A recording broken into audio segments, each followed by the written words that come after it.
Hi everyone, today we're coming to you from Chamonix, France, a breathtaking place in the heart of the Alps. You can see a little bit of the Alps right there. It's absolutely beautiful here. We totally love it. And this place is really well known for skiing and winter sports, but there's also lots of great food here, and that's what we're here to explore. Let's go eat. Chamonix is full of some of the coziest, cutest restaurants we've ever seen. Everything is decorated so nicely, and each place looks so inviting and warm. It's hard not to want to try them all. For lunch today, we're off for something I'm really excited about, one of the most iconic things that you can eat here in the Alps. Which is fondue, and the restaurant is right behind us over there. Let's go try some fondue. This was our first time having a proper cheese fondue experience, and it was so much fun.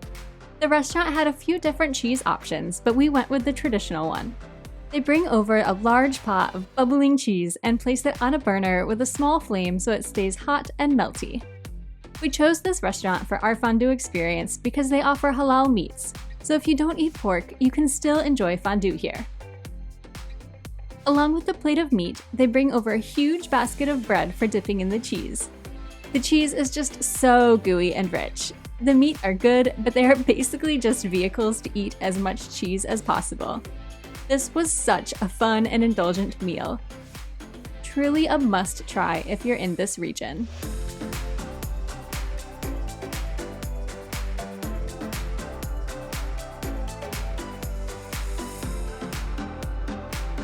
We just finished our fondue. It was delicious, but really huge. And Couldn't finish it. yeah, it was like a really big portion for two people. We got a salad too. I'm really glad we got the salad. Same. That's how we started the meal. And then we didn't get wine, but if I was to redo it, I would definitely get some wine, probably white wine, to kind of level out how sharp and salty the fondue was. If you're enjoying our Chamonix adventure so far, don't forget to give this video a thumbs up and subscribe to our channel for more food and travel adventures. Now, let's keep exploring. It's so cute here. It's snowing now. I don't know if it's coming out in the camera, but it looks like a winter wonderland. It's so nice. We are headed to a place to get some macaroons. I've heard they're like the best macaroons in France, so I'm really excited to give them a try. We got some macaroons. I'm a little bit confused because the name of the shop is different, but the pictures are the same as the one on Google, so hoping it's the same place. Maybe they just changed something. We're going to try the salted caramel, which is one of my favorite flavors.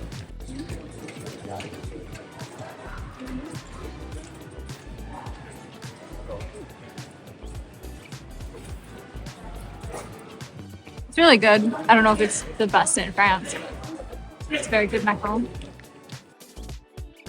After a bit more research, it turns out that the owner of the famous macaroon and chocolate shop recently retired, and the shop has been taken over by someone else now. The chocolates looked delicious, and the macaroons we got were good, but not all that different from the ones you can get in other places in France. Chamonix is in the Savoy region of France, which, as you've seen, is famous for lots of cheese. It's also well known for its wines, so we're going to go try some local Savoy wines. We just had some sweets, so I would love some wine just about now. Let's go get some wine. There are lots of little bars and cafes in town that start filling up around 5 p.m. for casual après-ski drinks. But there was one place we were especially excited to try.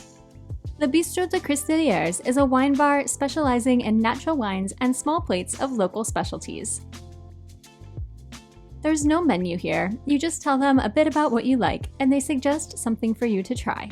We tried a local white and a local red wine, both of which we really enjoyed. And just in case we hadn't had enough cheese already, we paired them with a plate of local cheeses.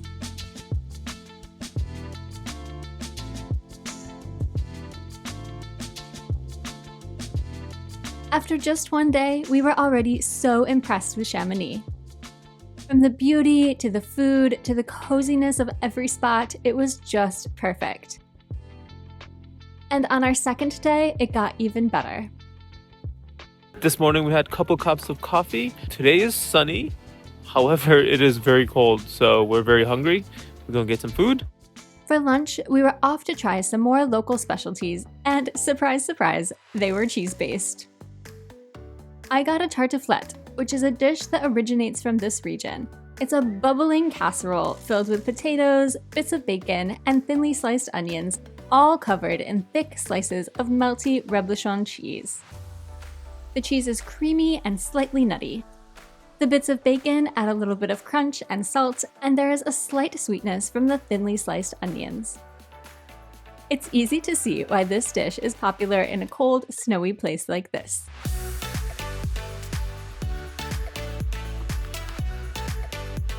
Mamet had a boite Chaud, which we hadn't heard of before.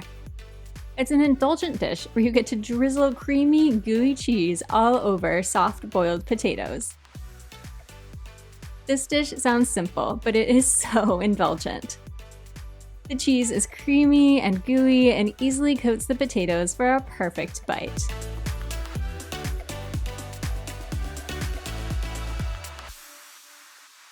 Both of our dishes also came with small salads, which was great to help balance out all of the richness.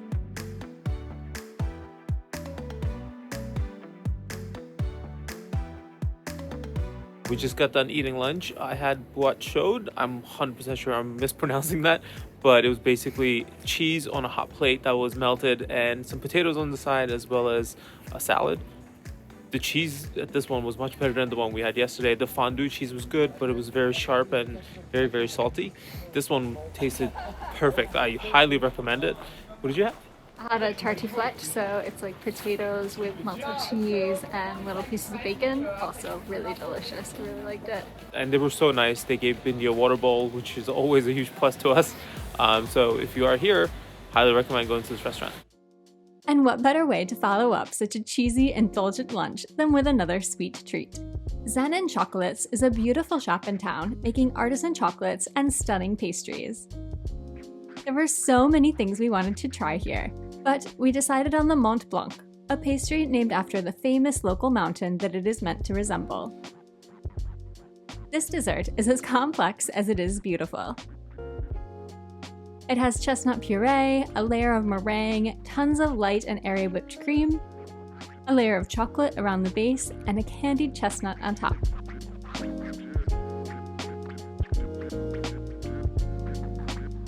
We also found some great coffee shops in Chamonix. In our experience, finding a really good specialty coffee can be tricky in some French cities, but not here. Shuka is a specialty coffee and chocolate shop, and when you walk in, you're greeted with the most wonderful smell of coffee and chocolate mixing together. Their coffees were perfectly rich and flavorful. We couldn't resist coming back to try their hot chocolate as well, which ended up being one of the best cups of hot chocolate we've ever had. It was smooth and creamy, so much different than typical powdered hot chocolate, and the best thing to warm you up after exploring Chamonix. Another great spot we found was Moody Coffee Roasters, where we enjoyed some expertly made flat whites.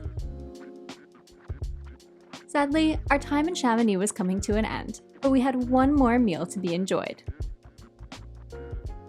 We are heading to dinner. We were planning to have raclette for dinner tonight, but we've had so much cheese during our time here. I'm not really sure if I'm up for raclette, so might see what else is on the menu and then make a decision. I still want raclette. Never enough cheese. But yeah, let's see what they have and then we'll decide. Let's go eat. While we were still tempted by the raclette, after hearing about the specials, there was something that sounded just a bit more intriguing. A beautiful, dry-aged piece of beef. We decided to go with this, and we're so glad that we did, because it was delicious. The meat was cooked to a perfect medium rare, rich and juicy inside with a perfectly seared and tasty crust. It was served with some flaky sea salt, roasted parsnips and mushrooms, and a homemade pepper sauce. It was a bit pricey, but definitely worth every penny. After a number of indulgent meals here, this one really stood out.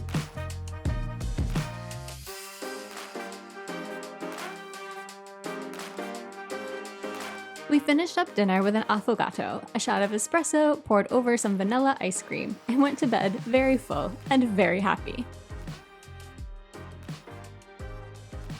there's one more spot that we ate at that we want to call out. The night we arrived in Chamonix, it was a bit late and we were very hungry, so we didn't plan to include this in the video, but it was so good that we can't not share it. We went to Cool Cats, which is a spot serving up gourmet hot dogs. We thought we were in for just a simple, quick dinner. I mean, how impressive can a hot dog be after all? But these were not your average hot dogs. They were grilled, giving them tons of smoky flavor, topped with really premium ingredients, and in the most delicious sesame seed buns.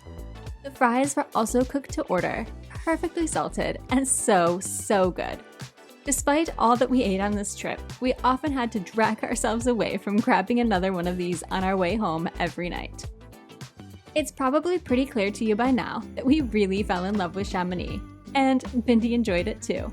This was the first time that she's really experienced snow since we left the US about 6 years ago. And although it seemed like it took her a minute to remember how to walk in it, once she got the hang of it, she was loving it. Chamonix is incredibly dog-friendly. Bindi was welcome in every restaurant and shop we visited, and she loved exploring the snowy streets. Of course, it is cold here in the winter, so it's important to make sure your dog can handle the temperatures and get them a coat or boots if needed. Unfortunately, Bindi will not wear boots, but she does have a cozy coat. All three of us had such a great time here, and we definitely can't wait to return to Chamonix. If you enjoyed exploring with us, give this video a thumbs up and share it with fellow travel and food lovers. And subscribe because next week we're continuing our Alpine adventures in Switzerland and we're sure you won't want to miss it.